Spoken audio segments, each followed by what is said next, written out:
In this episode of the Locked On NBA Big Board podcast, it is part 2 of a 2-part series, part 2 of Mailbag Monday. In the first episode, I answered 10 questions. I have 10 more in this episode. This is going to be fun. In the first episode, I answered questions about this draft class. Someone asked me, was it the weakest draft in the 21st century? I answered questions about Alex Sarr. I talked about Justin Edwards. I talked about Jacoby Walter, Pelle Larsson, Harrison Ingram. And in this episode, I'm going to talk about some questions that are more directed towards my eye for talent, what I like. And then we're going to talk about Cody Williams. We talked about him in the first episode. We'll talk about him again. Stephon Castle, Judah Mintz, Reed Sheppard. Stay tuned. You do not want to miss part 2 of Mailbag Monday.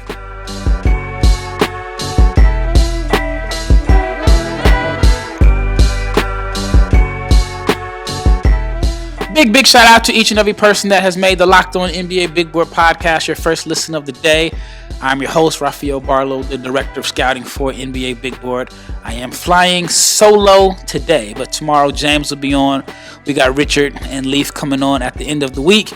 And then I will be recording live from Indianapolis for All-Star Weekend. I'm not sure which events I will podcast about, but I know for sure I will be at Basketball Without Borders all 3 days. Looking forward to seeing which international prospects that I will be talking about in the 2025 NBA Draft. If you're not subscribed to this channel, please subscribe, like, share, comment, click the notification bell so you'll get notifications because we're dropping content 5 days a week. We are your source for NBA Draft content 5 days per week. So again, if you're not subscribed, please subscribe, like, share, comment. All right, so let's get into this episode. So the first question is, I don't know if it's like a shot at me. You know what? It's a shot at me. It's a shot about my scouting guy, but it's funny. So the person says, you seem to like inefficient gunners that don't pass. G.G. Jackson and Terquavion Smith, just to name a few. And that's all they said. So I took that as a question. So, yeah, I mean, we all have styles that we like as far as recruiting. Or not recruiting, but as far as like evaluating. It's just like women. Some guys like big girls. Some like short girls. Some like tall. Some like blondes. Some like brunettes. Some like them black, brown, Puerto Rican, Haitian, whatever. So when it comes to evaluating prospects, we all have like a certain thing that we like. I love uber confident shot makers and shot takers, guys that possess a lot of offensive creativity. And I think that you can, over time, develop them into passers, or at least being able to let the game slow down and be able to make the right reads. I think it's difficult to turn a non-shot maker, a non-shot creator into a person that has offensive creativity. I like buckets. That was one of the reasons why I was so high on Paolo Banchero, number 1 in 2022 over Jabari Smith. I know the consensus like Jabari Smith, but my thing was at the end of the shot clock, if I'm taking a guy number 1, I want someone that can go get me a bucket. And I didn't feel like that was Jabari Smith's game. I felt like he's best when someone is setting him up as a complimentary player. So that was the difference between, for me, Jabari Smith and Paolo Banchero that year. And with Gigi, and I have another question about Gigi's name's kind of buzzing that's coming up later on. I just saw a guy that was super confident in his ability to make shots. Same with Terquavion, a guy that just exudes confidence in himself and his abilities, feels like he can score at any time, can get to the rack. So, yeah, I do have a affinity for guys that a lot of people would call inefficient gunners. So I'll stand on that. So, yeah, I'll stand on that. All right, question number 12 is, Brandin Podziemski and Jaime Jaquez should have went higher than they were selected last summer. Do you think teams will make the same mistake about Tyler Kolek? Hey, Tyler Kolek, that game. Kolek is a hooper. He's a ball player. He is a guy that I think that teams are going to overlook it. And I know I've made the mistake of overlooking him in the past. I've left him off my first round, but Tyler Kolek is a hooper. He actually reminds me of Jalen Brunson. A lot of the stuff people said about Brunson, not athletic enough, doesn't have excellent blow-by speed, doesn't have vertical pop around the rim. A lot of the stuff that they said about Jalen Brunson is what I'm hearing about Kolek. But Kolek is a winner. He's averaging 15 points a game, shooting 40% from three, 49% overall. So he's efficient, 87% from the foul line. He is a bucket, and he can pass 7.5 assists per game. He rebounds. He's tough. He's crafty. He's creative in his own way. He's mastered like using angles, got a little bully ball to his game. I really, really like Tyler Kolek. So he will not be off my first round lists any longer. I just think the production over time is too good to pass up. I think, again, he has the size, the playmaking. He's efficient from the floor. I actually think he's underrated. And again, like I said, some of the stuff that people said about Jalen Brunson is what people are saying about Kolek. I don't know if Kolek is as crafty of a scorer as Jalen Brunson, but I do like how they're similar as far as just using their strength and angles to their advantage to be able to get to the rim. May not be blowing by guys, may not be playing above the rim and so on, but the craftiness and just mastering angles to me is just as important as like pure athleticism. So I really, really like Tyler Kolek. All right, the next question is about Ron Holland. So the question is, Ron Holland is number 10 on ESPN's latest rankings. They loved, capital L-O-V-E-D. They loved him at the beginning of the season, but he's dropped despite the good numbers. Can you explain why? I have a theory behind it, but it's just my opinion, not ESPN's. I think that Ron has put up good numbers in the G League. I mean, you can't knock the numbers. You definitely can't knock the numbers.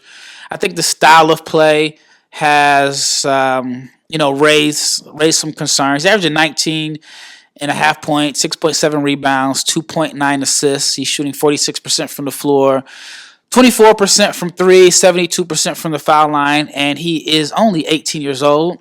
So he'll still be 18 on draft day. Those are all positives, but I do think there are some concerns about how he'll look in a scaled down role. Like right now with the Ignite, you're putting up a lot of points, a lot of possessions. He is the focal point of the offense. And if he's not the focal point of the offense early in his career, what is the role? So the shooting is a little concerning right now, but I guess if you really sit and think about it, he's 18 years old. He's adjusting from the college, not even the college line, the high school line to the three-point line. He's adjusting from being like a four-man in high school to playing the wing against pros. So I think he's done a good job of adjusting. But I just think stylistically that is the problem. I actually saw somebody compare him a little bit to Josh Jackson. I get it, but to me, they're different players. Now, Josh was the best high school player I've ever seen in person. Guarded 1 through 5, dominated games just off of his toughness and motor. And Ron has dominated games off just his athleticism and energy, and he's playing extremely well with the Ignite. I thought Josh was a more so like a point forward. Josh could initiate the offense, run the offense, and make plays for others. I think that's probably Ron's biggest weakness right now. Josh was a good athlete, but I think that he had a little bit more pace to his game. Ron just seems to have one speed and it can be sped up, which is a reason why the decision-making is a little bit alarming. But he's only 18 years old, and he's averaging more turnovers than assists, and I think that is a concern in a sense. But to me, I think Ron is going to be fine. I just don't think NBA teams and scouts are as in love with him as they were at the beginning of the season. But he could prove them wrong, because if he starts knocking down open shots, plays with a little bit more pace, then he could easily be the best player in this class in 2 to 3 years. So that is my answer about Ron Holland and why I think he's fallen on ESPN's board. All right, when we return, I'll answer a couple more questions. And one of the questions I want to answer is about Rob Dillingham. Stay tuned. But let's talk about LinkedIn. Because when you are hiring for a small business, you are looking for quality professionals that are the right fit for that role. Similar to sports, it's all about fit. You're looking for the right pieces to make your team better or to help your team reach the bottom line. And that's why you have to check out LinkedIn Jobs, because at LinkedIn Jobs, they have the tools that will help you find the right professionals for your team and faster. So LinkedIn is not just another job board. It has a vast network of more than 1 billion professionals. That is crazy. 1 billion professionals. We don't even have 1 billion people in the United States, but they have over 1 billion professionals, which makes it the best place to look for people to hire. It gives you access to the professionals that you can't find anywhere else.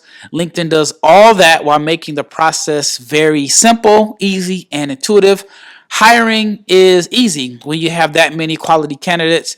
So easy that, in fact, 86% of small businesses get a qualified candidate within 24 hours. So LinkedIn knows that small businesses are wearing so many hats and they may not have the time or the resources to hire.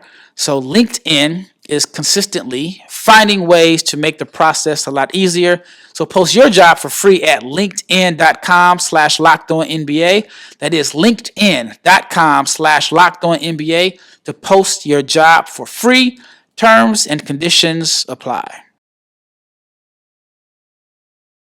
Locked On has launched the first ever 24/7 streaming channel on YouTube, and you can now also find it on Amazon Fire TV. The crew at Locked On are making big moves, and Locked On Sports Today is here for you 24 hours a day, 7 days a week, covering the top sports stories of the day with the local experts, plus our national shows that cover every league. So find the Locked On Sports Today channel on Amazon Fire TV. All right, second segment, and the question leads off with, you and James, talking about my brother James, were the first to rank Rob Dillingham in the top 10, at least from what I saw. Now others are starting to follow. How high do you think he can go? All right, first of all, James had him in his top 5, and that was pretty early on. Sounded crazy when he said it. And got a little backlash on Twitter, but that's just how the game goes. But it's almost like the first question: inefficient gunners. I mean, Rob is not inefficient, but he does fit the style of player that I like, that I prefer. Guys that exude confidence, that can get their own shot, that are just buckets, and that is Rob Dillingham. So that's why I'd say we both were high on him early, but he's not inefficient. 44% from 3, 48% from the floor, 75% from the foul line, 15 points, 3 rebounds, 4 assists in 23 minutes. Didn't have the best game this weekend. Only had 6 points against Gonzaga, but only played 18 minutes. He was 2 or 6 from the floor, only 18 minutes. I don't know what was going on there. But how high can he go? I don't know. I don't know. I mean, this class is wide open. I think he is one of the better players in this class. The production backs up what I'm saying. The biggest concern is the size. Kentucky has him listed at like 6'3". There are some people that I've spoken to who say they think he's really 5'11", unless he's grown 4 inches between last summer and the fall. So I think the measurements at the combine are going to have a lot to do with it. But right now, I feel like there's a lot of NBA scouts that are starting to turn the corner on Rob Dillingham. There are some people that were totally anti-Rob Dillingham coming into the season. They still weren't sold at the beginning of the year. And then now, slowly, as they're watching more guys in this class and watching him play and perform more, that they're turning the corner and starting to see him as a top 10 pick. How high can he go? Maybe 5, maybe 4. I don't know. I mean, this class is so wide open, it's just tough to predict where guys will end up going. All right, question number 15. This is a good question. What makes Cody Williams better than Stephon Castle? What makes him better? I don't know. I mean, that's just a matter of opinion. I'm someone that respects everybody's opinion. Like, I don't really argue guys down if they have something outlandish. Like, there was a kid that had Juan Nunez in his top 10, I believe, and people just ripped him to shreds on social media. I don't, because I just, I respect everybody's opinion. Everybody's going to be wrong the majority of the time. So if you have Stephon Castle head and shoulders above Cody Williams, I mean, I may or may not agree with it, but I'm always interested in seeing why. And if you have a good, valid reason why, then I respect it. So with Cody Williams, I talked about him in the last episode: 14 points, 3.5 rebounds, 1.9 assists, 56, 46, 71 shooting splits. While the shooting numbers are good on paper, I still think there are some concerns about his shooting, because that was like his biggest knock coming into the season.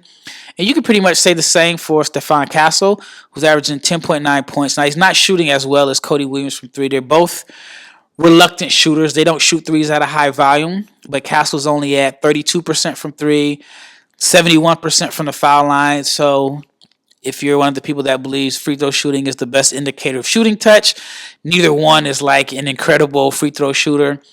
Castle's averaging 4.4 rebounds, 3.1 assists per game. I like Castle. I like the physicality that he plays with. I like the fact that he can play multiple positions. I mean, they're both versatile. I think they both can play some point forward role in the NBA. I think maybe even initiate the offense down the line. I think Castle's more of a natural playmaker than Cody Williams. His role is a little bit reduced compared to Cody, even though Cody's in a situation where he has possibly two teammates on his team that could be in the 2024 NBA draft. But I like Castle. I like him a lot. The shooting is the big concern. The athleticism is interesting also. There are times where he looks athletic with a runway, but then there are times where he just looks like he lacks vertical pop. But I like the physicality. I think defensively, both are going to be really good. So if you take Castle over Cody Williams, I can't really knock you there. Yeah, it'll be interesting. I mean, Castle has had some good games down the stretch. I mean, he missed time with the knee injury, so he's kind of getting his rhythm back. But I know Cody missed time with the wrist injury. So there are some similarities. But Castle's 20 points against Providence and 21 against St. John's were games that made me feel like, okay, there's a chance that he could be the first college player taken. Then he had a dud against Butler, but then he had a 17-point game on 8 of 11 shooting against Georgetown this past weekend. So, like I said, you can't go wrong with either guy. If you like Castle over Cody, hey, I can't knock it. All right, number 16. The question is, Judah Mintz is a hooper. Agreed. Why doesn't he get a lot of love? And in your opinion, why isn't he a lottery pick? Very, very good question. I actually talked to a scout that was in love with Judah Mintz. He mentioned to me that Judah was the best player that he saw in the ACC, was tough to guard one-on-one, felt like he was the best shot creator in the conference, and he just loved the fact that he had enough passing chops and playmaking to make you respect him as a passer, but he just thought that he was very, very, very difficult for teams to guard. And Mintz is averaging 18 points, 4.6 assists, 3 rebounds. He's athletic. The concern that I've heard is about his size. They got him listed at 6'4", 176. But what makes things so interesting is that he's listed as bigger than Rob Dillingham. So if you are a person that likes Rob Dillingham, then how could you not like Judah Mintz? Like if the size is the issue with Dillingham, then it should be the same with Mintz. Even though Mintz is listed as bigger, he's listed at 6'4", 176. But it just seemed like Mintz is like an acquired taste amongst scouts and people that I've talked to. They say that the wingspan isn't long. I don't know the measurements, but it's just as far as like the inefficiency, the shot selection, And my rebuttal is, I mean, he's averaging 4.5 assists per game. Still, some don't like it, but again, he's just an acquired taste. But he's scoring. Like I said, he's a bucket. 18 points per game, can pass, is athletic, loves to get to the foul line. Coming into the season, there were concerns. At least I had concerns about the 3-point shooting because his game was all free throw line and in, and he's just like the crafty scoring. But could he shoot off the catch? And he was hot at the beginning of the season. He's cooled down of late from three. I know, like over the last few games, he's had games where he's only taken like 1 3. He had a game where he took 7. But 3-point shooting is probably the biggest concern. He was 1 for 3 against Clemson, 0 for 2 against Louisville, 1 for 2 against Wake Forest. He actually took 7 threes against Boston College, which is like crazy because he's not a high volume 3-point shooter. Then against Florida State and NC State, he only took 1. But what I like is he doesn't bail defenses out. Like, he is in attack mode, and I like that. So he's had multiple games this year where he's had double-digit foul attempts, which is something I like. I mean, he had 11 foul attempts against New Hampshire, 14 against Colgate, 10 against Tennessee, 15 against LSU, got to the foul line 15 times against Georgetown, 11 against Oregon, 15 times against Florida State, 18 free throw attempts. Like, he had a game against NC State where he was, and I remember seeing the box score thinking, like, is this a mistake? He was 3 of 9 from the floor, but finished with 20 points. He was 14 of 18 from the foul line, went to the foul line 15 times against Louisville. So he gets downhill, he attacks, he's aggressive. So I guess the biggest knock about Judah Mintz is that he doesn't take enough threes, and he is not an efficient 3-point shooter. He's a good foul shooter at about 75%. So I would say the 3-point shooting, playing off the ball, is the biggest concern about Judah Mintz and why he's not considered a lottery pick. But again, there are guys that are shooting just as bad from 3, and teams really like. So an acquired taste. All right, coming up in the last segment, I have 4 more questions, and that will wrap up Mailbag Monday, Part 2. Stay tuned. All right, before we get into the next set of questions, I want to ask you, the listener, are you the kind of driver that likes to push things a little further? Do you ever wonder what adventure could be around the corner? Well, our friends at Nissan have a lineup of SUVs with the capabilities to take your adventure to the next level. My favorite one is the Nissan Pathfinder. It has room up to 8. It has an expansive cargo capacity and advanced available 4x4 capability. It has 284 horsepower, and it can tow up to 6,000 pounds.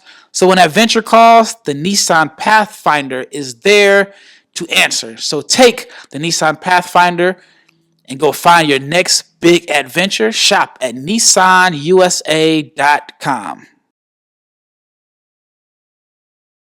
All right, we are wrapping up Mailbag Monday, Part 2. All right, question number 17 asks, is Reed Sheppard really a lottery pick? I keep seeing it, but I don't see how he's better than Isaiah Collier or someone like Wooga Poplar. What are your thoughts? I think Reed Sheppard is going to be a lottery pick. I think late lottery. I mean, there's some teams that really like him. I spoke to a scout from a Western Conference team that really raves about Reed Sheppard. And he talks really about him just being someone that can fit and play with anybody, whether it's, your superstar because he can play off the ball. He thinks he's a better point guard than what he's been able to show. He thinks that he's a good defender as far as just like his IQ and his smarts. And so there are some teams that really like Reed Sheppard. So it wouldn't surprise me if he ends up in the lottery. Is he better than Isaiah Collier? I think maybe he's safer. I don't know. I was going to say I don't see a world where Collier goes ahead of Sheppard or even behind him. This draft is wide open. I mean, if Collier finishes strong, then I think he could regain some of the momentum that he had before the injury. But Reed Sheppard he's safe. Like, what he's going to give you. He's going to give you outside shooting. He's going to give you playmaking. He's a smart defender. The big question that people talk about, is he athletic enough to hang in the NBA? I mean, I think he should be fine. I think he's a better athlete than people give him credit for. I think sometimes when you see a player that's not like playing above the rim, you think that he's not athletic. But I mean, Reed is a smart defender. And usually, when you hear people talk about is he athletic enough to hang or does he have the athleticism, the concern is they're talking about on the defensive end of the floor. And so he's proven to be a very, very smart defender. Like his knack for getting his hand on the ball and steals is really impressive. So is he better than Isaiah Collier or will go popular? I think that he has maybe a more defined role as a complimentary guy, like I said, that can play with any star. Like you throw him on the Suns, he can complement that group of guys. You put him on the Mavericks, he can play on the floor with Luka. If you put him on the Clippers, if he's in a lineup with James Harden or Kawhi or whatever, he can space the floor and make their life easier. So I think you can plug and play him with anyone. Now with Collier, I think maybe his upside is higher, but he's going to need the keys to the offense to maximize his potential. And while Wilga can shoot, has 3-level scoring potential, I think that people just may see Reed as the safer pick. So, all right, number 18 is KJ Simpson. Colorado's KJ Simpson. Is he a first rounder? Because the numbers suggest that he is. KJ Simpson has had really good seasons back-to-back, averaging 19 points per game, 5 rebounds per game, 4.6 assists.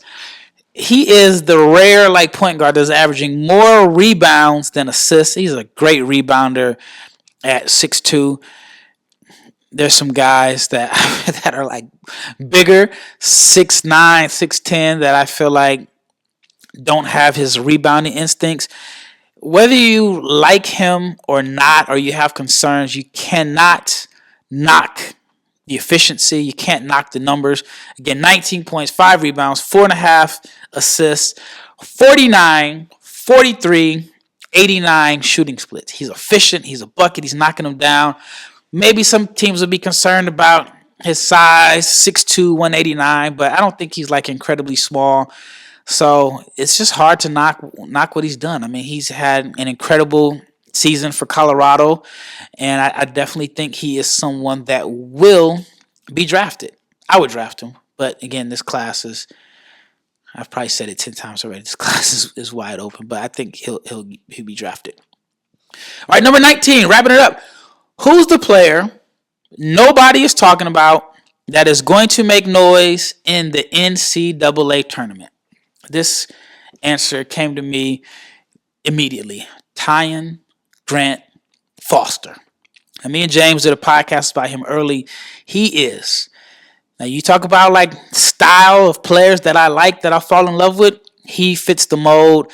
6'7", crafty, can handle the ball, can shoot, is a really good defender. You haven't seen people talk about his defense. Most of the time when you hear about him, you hear about his story about the time that he's missed due to a medical situation. But he is an absolute bucket, and he is one of the better defenders at the wing position in the country.